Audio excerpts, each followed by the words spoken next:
کراچی کے علاقے ڈیفنس میں فلیٹ سے خاتون کی لاش ملنے کے معاملے میں اہم پیش رفت ہوئی ہے۔ کئی روز سے فلیٹ میں موجود لاش اداکارہ حمیرہ اصغر کی ہے، جس کی شناختی کارڈ اور موبائل فون سم کی ملکیت سے کی گئی ہے۔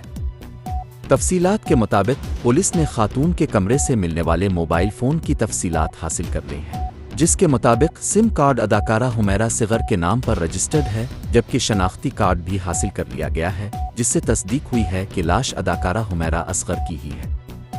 شواہد سے پتہ چلتا ہے کہ یہ فلیٹ اداکارہ نے کرائے پر حاصل کر رکھا تھا۔ فلیٹ سے اداکارہ حمیرہ اصغر کی تصاویر والا میگزین بھی ملا ہے۔ ڈیفنس فیز 6 اتحاد کمرشل فلیٹ میں اداکارہ 7 سال سے رہ رہی تھیں۔ وہ گھر میں اکیلی رہتی تھیں اور ان کی عمر 30 سے 35 سال کے قریب ہے۔ انہوں نے 2018 میں فلیٹ رینٹ پر لیا تھا، 2024 سے کرایہ نہیں دے رہی تھیں۔